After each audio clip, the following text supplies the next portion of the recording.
Καλησπέρα παιδιά. Καλώς ορίσατε στο POV Driver. Το σημερινό βίντεο είναι λιγάκι διαφορετικό από τα συνηθισμένα βίντεο του καναλιού και είναι αφιερωμένο στο κυβότιο Celespeed. Τι είναι πρώτα απ' όλα το κυβότιο Celespeed? Το κυβότιο Celespeed είναι ένα αυτοματοποιημένο χειροκίνητο κυβότιο ταχυτήτων. Μπορεί να ακούγεται λίγο μπερδεμένο, αλλά στην ουσία είναι πολύ πιο απλό από ό,τι μπορεί να φανταστεί κάποιος. Πρόκειται δηλαδή για ένα χειροκίνητο κυβότιο ταχυτήτων στην κατασκευή του. Έχει δηλαδή τα μέρη ενός κλασικού χειροκίνητου κυβωτίου ταχυτήτων, όμως συνυπάρχει ένας ηλεκτροϊδραυλικός μηχανισμός, ο οποίος ελέγχεται από έναν εγκέφαλο και ο οποίος είναι υπεύθυνος στο να χειρίζεται το συμπλέκτη, να συμπλέκει και να αποσυμπλέκει τις ταχύτητες, αλλά και να επιλέγει τις ταχύτητες είτε αυτόματα μέσω του εγκεφάλου, είτε χειροκίνητα παύλα σηριακά μέσω του επιλογέα ή μέσω των paddles πίσω από το τιμόνι. Να πω δε πως αυτός ο μηχανισμός μπορεί να εφαρμοστεί πρακτικά σε οποιοδήποτε χειροκίνητο κυβότιο ταχυτήτων. Ποια είναι η ιστορία του?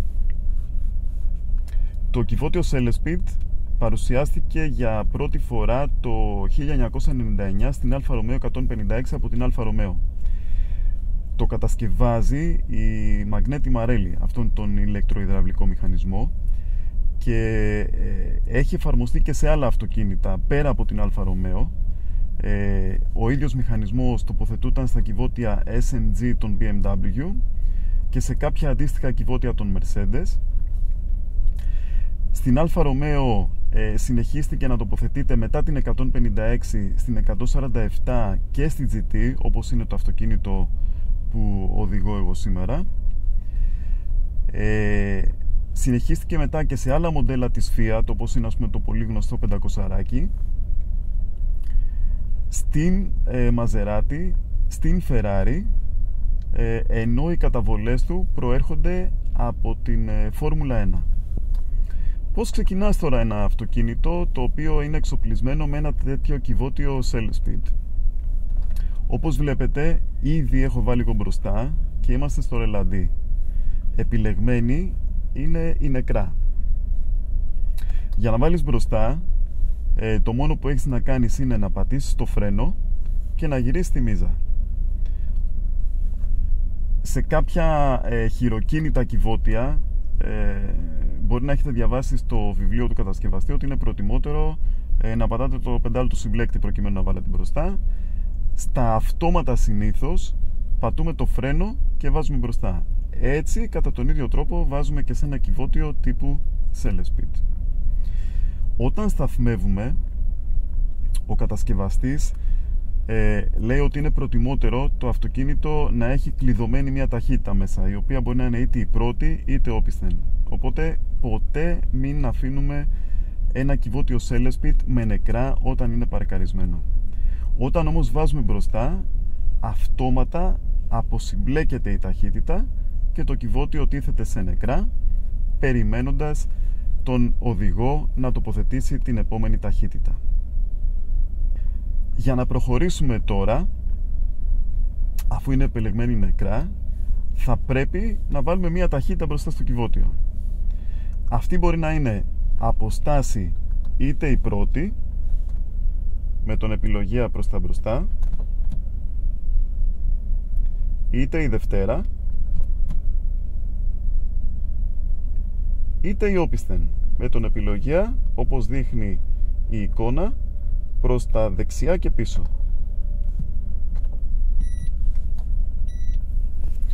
Όταν επιλέγετε η όπισθεν, ακούγεται πάντα αυτό το ηχητικό σήμα.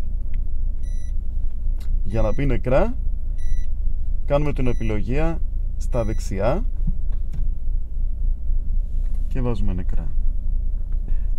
Πάντα για να επιλέξουμε μία ταχύτητα από στάση πρέπει να έχουμε πατημένο το φρένο.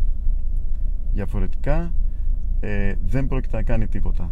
Ενώ πάντα από στάση για να επιλέξουμε μία ταχύτητα θα πρέπει να χρησιμοποιούμε μόνο το joystick, τον επιλογέα. Τα paddles δεν δουλεύουν από στάση. Τώρα, το κυβότιο αυτό έρχεται πρακτικά με 3 προγράμματα οδήγησης. Το City, που είναι το πλήρως αυτοματοποιημένο, το Non-City, που είναι η αποεπιλογή, που είναι το χειροκίνητο, όπως είναι τώρα το αυτοκίνητο, και το Sport. Το Sport είναι μια επιλογή που μπορεί να μπει μόνο όταν το κυβότιο είναι στη χειροκίνητη επιλογή, όπως είναι τώρα. Και με το πάτημα του κουμπιού Sport ενεργοποιείται και η ένδειξη στο ταμπλό Sport.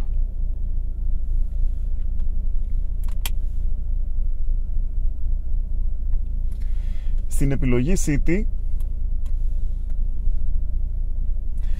το κυβότιο λειτουργεί πλήρως αυτόματα. Τι σημαίνει αυτό?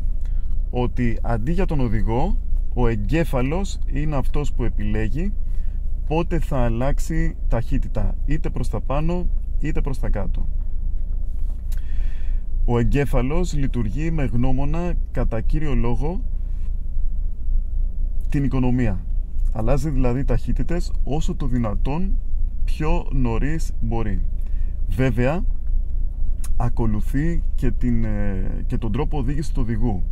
Αν δηλαδή ο οδηγός θέλει να επιταχύνει περισσότερο, να αυξήσει τις στροφές περισσότερο σε κάθε αλλαγή, δεν έχει παρά να είναι λίγο πιο επιθετικός όσον αφορά το πεντάλ του γκαζιού. Τότε ο εγκέφαλος αντιλαμβάνεται ότι ο οδηγός θέλει να επιταχύνει πιο ψηλά, οπότε κρατά τις στροφές του κινητήρα σε κάθε αλλαγή πιο ψηλά. Και όσο πιο βαθιά πιέζει κάποιος το πεντάλ του γκαζιού, τόσο πιο ψηλά γίνονται οι αλλαγές. Αντίθετα, όταν κόβουμε ταχύτητα στο φρενάρισμα, το κυβότιο επιλέγει σιγά σιγά και ανάλογα τις στροφές και την ταχύτητα του κινητήρα κατέβασμα στην αμέσως χαμηλότερη ταχύτητα. Και στην πλήρως αυτόματη και στην χειροκίνητη επιλογή, πάντα ο οδηγός κατά το φρενάρισμα έχει την δυνατότητα να επιλέξει νεκρά, αρκεί η ταχύτητα του αυτοκινήτου να είναι κάτω από 50, συνηθέστερα κάτω από 40 χιλιόμετρα την ώρα, τοποθετώντας το joystick, τον επιλογέα, προς τα δεξιά.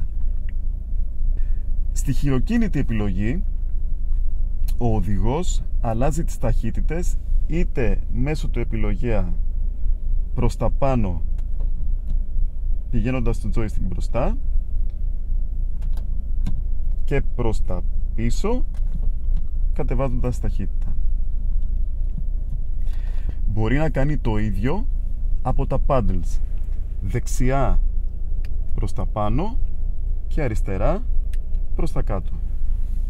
Τόσο στην αυτόματη όσο και στην χειροκίνητη επιλογή των σχέσεων, το κυβότιο αυτόματα όταν φρενάρει το αυτοκίνητο κατεβάζει μόνο του ταχύτητες. Έτσι πρακτικά ο οδηγός δεν έχει να ανησυχεί για το φρενάρισμα, αν θα σβήσει ας πούμε ο κινητήρας, γιατί πάντα το κυβότιο κατεβάζει ταχύτητες, ενώ όταν σταματάει το αυτοκίνητο τελείως επιλέγεται η πρώτη ταχύτητα και πρακτικά είναι σαν να είναι πατημένος ο συμπλέκτης. Δηλαδή εκείνη την ώρα μένει πρώτη τοποθετημένη στο κυβότιο, αλλά δεν είναι συμπλεγμένη. Στη Sport επιλογή το αυτοκίνητο έχει και μία λειτουργία άτυπου launch control. Τι θέλω να πω? Ότι εάν κάποιος θέλει να επιταχύνει απότομα από στάση, ας πούμε θέλει να κάνει ένα 0%, για να το κάνει με έναν τρόπο όσο το δυνατόν πιο γρήγορο γίνεται, θα πρέπει να επιλέξει την Sport επιλογή στη ρύθμιση του κυβωτίου, το οποίο επιτρέπει ένα άτυπο launch control. Προτού δηλαδή αποσυμπλέξει ο εγκέφαλος, ανεβάζει τις στροφές κοντά στις 4.000 και απεμπλέκει πιο απότομα, ώστε η κίνηση να είναι όσο το δυνατόν πιο γρήγορη.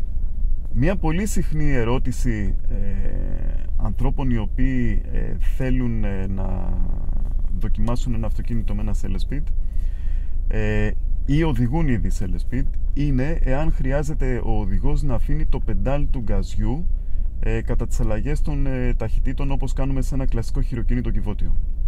Η απάντηση είναι πως όχι. Τουλάχιστον σε αυτό το αυτοκίνητο η απάντηση είναι πως όχι. Διότι είτε αυτόματα το σύστημα είτε χειροκίνητα ο οδηγός επιλέγει την επόμενη ταχύτητα, ο εγκέφαλος από μόνος του κόβει εκείνη τη στιγμή την ανάφλεξη στον κινητήρα, μειώνοντας λοιπόν τη ροπή, ώστε να εμπλακεί η επόμενη σχέση καλύτερα. Είναι δηλαδή σαν να αφήνουμε το γκάζι σε ένα κλασικό χειροκίνητο κυβότιο ταχυτήτων. Δεν έχει καμία διαφορά. Έχει πλεονεκτήματα ένα κυβότιο LSpeed απέναντι σε ένα χειροκίνητο κυβότιο ταχυτήτων? Προσωπική μου άποψη είναι πως ναι, διότι είναι ένα αυτόματο κυβότιο ταχυτήτων, με την έννοια ότι απουσιάζει το πεντάλι του συμπλέκτη. Μέσα στην πόλη είναι σίγουρα πιο άνετο από ότι ένα χειροκίνητο κυβότιο, και ειδικά στις συνθήκες κίνησης. Στον δρόμο, στον ανοιχτό δρόμο, δεν έχει τόσο μεγάλη διαφορά. Έχει πλεονεκτήματα έναντι ενός κλασικού αυτόματου κυβωτίου? Νομίζω πως όχι. Ένα κλασικό αυτόματο κυβότιο νομίζω ότι ειδικά για την πόλη είναι ακόμα καλύτερο, γιατί οι αλλαγές γίνονται ακόμα πιο ομαλά εν συγκρίση με αυτό. Αυτό στις αλλαγές της πόλης είναι λιγάκι πιο απότομο. Ένα κλασικό λοιπόν κυβότιο αυτόματο είναι πολύ καλύτερο στην πόλη. Όμως σε συνθήκες έξω από την πόλη, σε ανοιχτό δρόμο ή σε επαρχιακό οδικό δίκτυο, νομίζω ότι αυτό το κυβότιο είναι καλύτερο. Μειονεκτήματα τώρα έναντι ενός κλασικού χειροκίνητου είναι αφενός το αυξημένο βάρος λόγω του ηλεκτροϊδραυλικού μηχανισμού, αφετέρου ένα επιπλέον κόστος στη συντήρηση, γιατί ο ηλεκτροϊδραυλικός μηχανισμός έχει διάφορα μέρη τα οποία μπορεί να χρειαστούν αλλαγή και τα οποία είναι κάπως ακριβά. Γενικά όμως, επειδή τα περισσότερα μέρη είναι τα ίδια με ένα κλασικό χειροκίνητο κυβότιο, δηλαδή δίσκος, πλατό, ρουλεμάν κλπ, αυτά υπάρχουν και εδώ, η συνήθις συντήρηση είναι πάνω κάτω ίδια. Το κόστος σίγουρα είναι μεγαλύτερο από ένα χειροκίνητο απλό κυβότιο ταχυτήτων, όμως συγκριτικά με ένα κλασικό αυτόματο νομίζω είναι μικρότερο. Λοιπόν, πάμε να το κάνουμε τώρα μια βόλτα.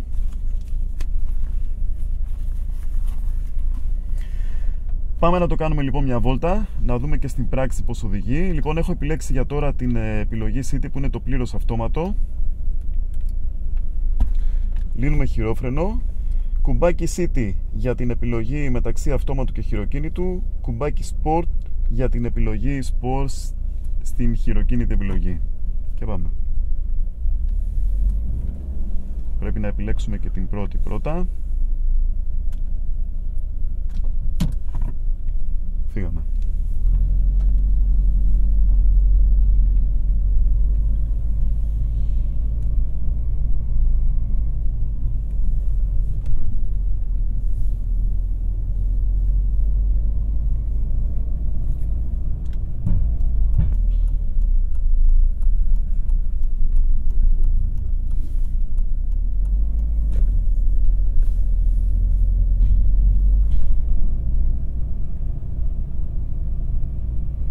Εγώ το μόνο που έχω να κάνω τώρα είναι να πατάω γκάζι και φρένο, τίποτε άλλο. Όλα τα υπόλοιπα τα επιλέγει ο εγκέφαλος του κυβωτίου.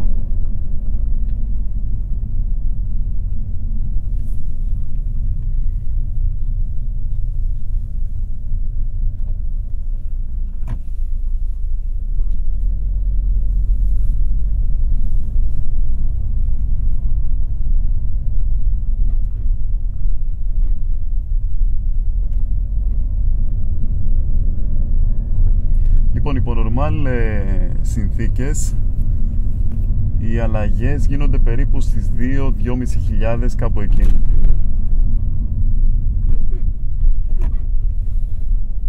Όταν πέσουν αρκετά οι στροφές, κατεβάζει μόνο του ταχύτητα.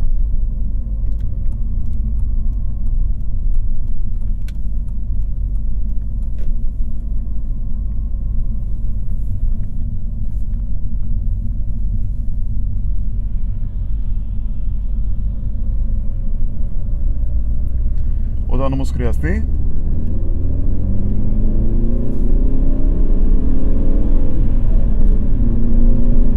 τότε από μόνο του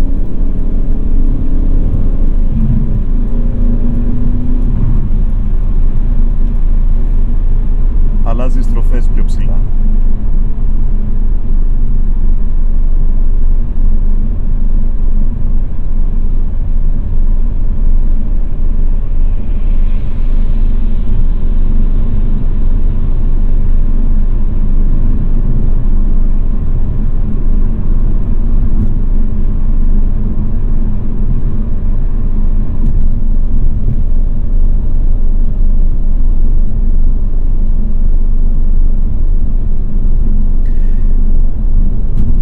Ότι ο οδηγός έχει το δικαίωμα ακόμα και στο αυτόματο πρόγραμμα, στο CD πρόγραμμα, εάν θέλει να αλλάξει κατά το δοκούν ταχύτητα. Δηλαδή, αν επιλέξω εγώ με το paddle τώρα να κατεβάσω ταχύτητα, το κυβότιο θα επακούσει.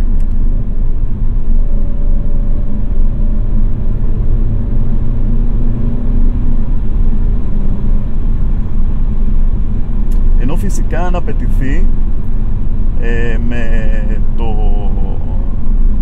πάτημα του πεντάλ του γκαζιού βαθιά στο πάτωμα θα κάνει kick down όπως και κάθε κλασικό αυτόματο κυβότιο ταχυτήτων.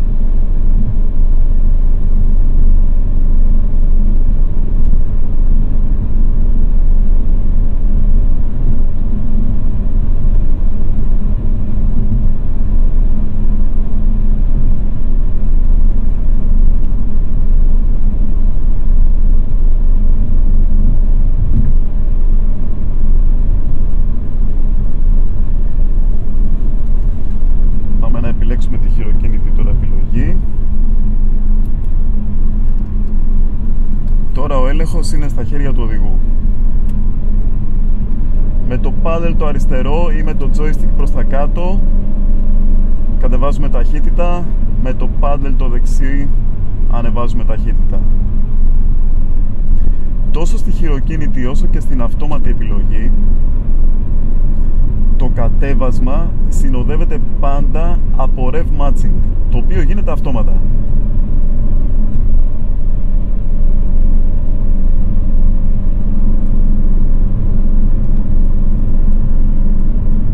Να βάλουμε και θέρμανση.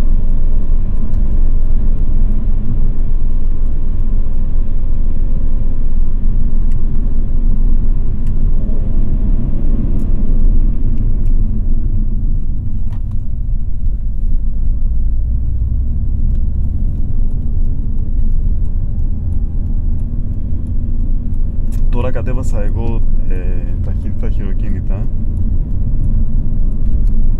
για να δείξω λιγάκι το rev matching πιο έντονα.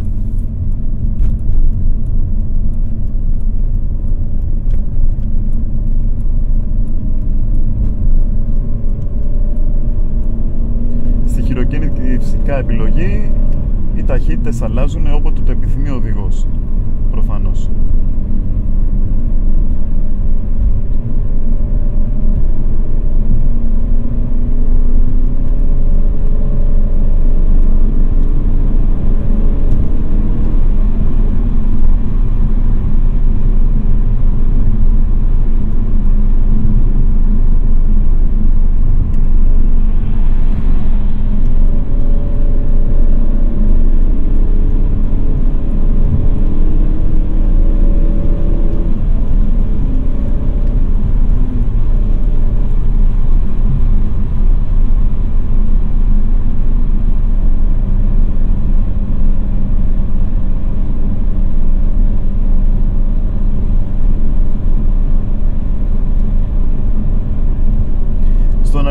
δρόμο δεν έχεις πάρα πολλά πράγματα να κερδίσεις εν αντιθέσει με ένα κλασικό χειροκίνητο ή ένα κλασικό αυτόματο κυβότιο ταχυτήτων.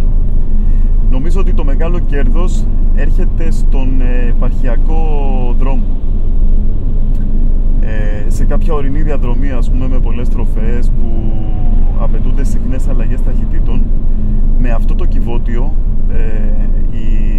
οι αλλαγές γίνονται πολύ πιο γρήγορα. Πολύ πιο γρήγορα από κάθε μέσο οδηγό, πιστεύω. Και το γεγονός ότι στο κατέβασμα το αυτοκίνητο κάνει και rev matching είναι πολύ βοηθητικό, αλλά και δίνει και μια αρκετά σπορ χρειά.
Και ένα tip που ξέχασα να πω: στο φανάρι ή γενικά σε στάση, όταν το αυτοκίνητο λειτουργεί, είναι προτιμότερο το φρένο να είναι πατημένο. Και αυτό διότι μετά από κάποιο χρόνο, εάν το αυτοκίνητο παραμένει σε στάση και δεν είναι πατημένο το φρένο, τότε το κυβότιο απεμπλέκει αυτόματα σε νεκρά. Και έτσι σε ένα φανάρι το οποίο μπορεί να κρατά πολύ και ο οδηγός δεν πατάει το φρένο, είναι πολύ πιθανότητα θα πάει να ξεκινήσει το αυτοκίνητο απλά να μαρσάρει χωρίς να ξεκινάει.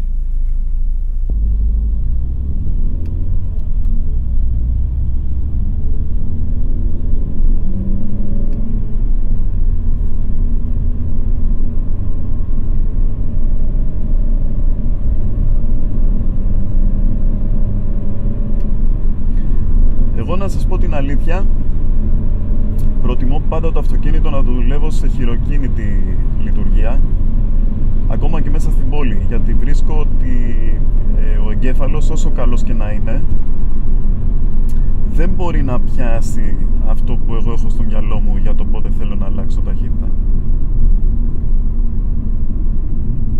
Επίσης νομίζω ότι οι αλλαγές με την χειροκίνητη, ακόμα και μέσα στην πόλη, είναι λίγο πιο ομαλές. Δεν ξέρω γιατί γίνεται αυτό, αλλά είναι κάτι το οποίο έχω παρατηρήσει.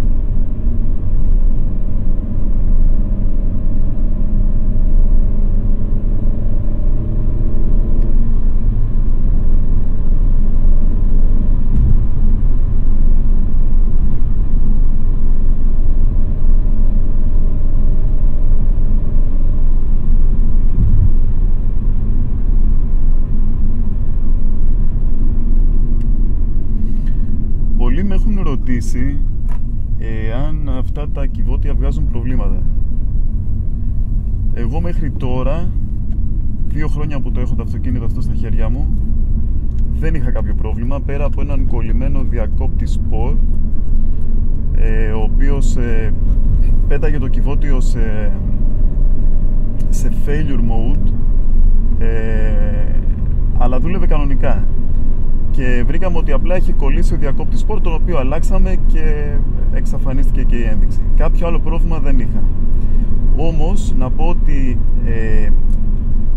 το σύνηθες που χαλάει σε αυτά τα κυβότια είναι το accumulator. Είναι το μέρος αυτού του κυβωτίου που συγκεντρώνει πρακτικά την πίεση με την οποία γίνονται όλες οι λειτουργίες.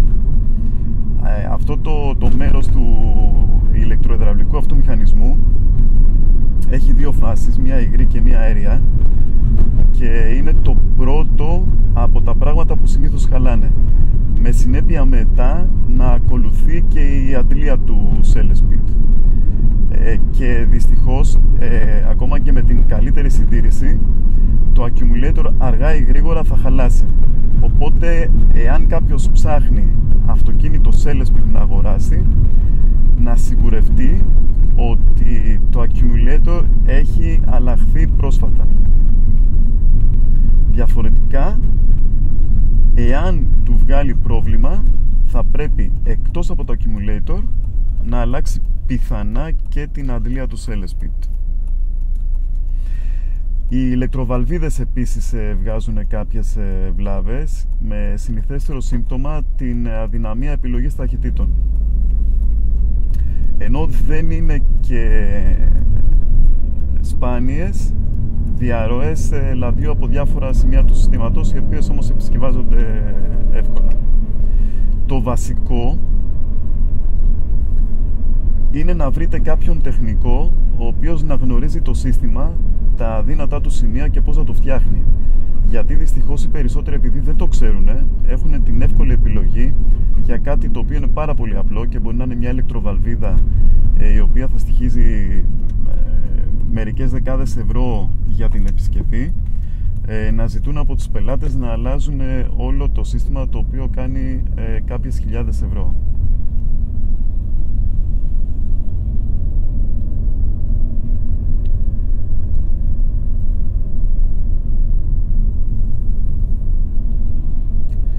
Λοιπόν, αυτά τα ολίγα. Πιστεύω είδατε μερικά πραγματάκια για το πώς δουλεύει αυτό το σύστημα. Κατ' εμέ είναι κάτι πάρα πολύ ταιριαστό για μια Αλφα Ρωμαίο. Πραγματικά πολύ ταιριαστό. Λοιπόν, σας καληνυχτώ.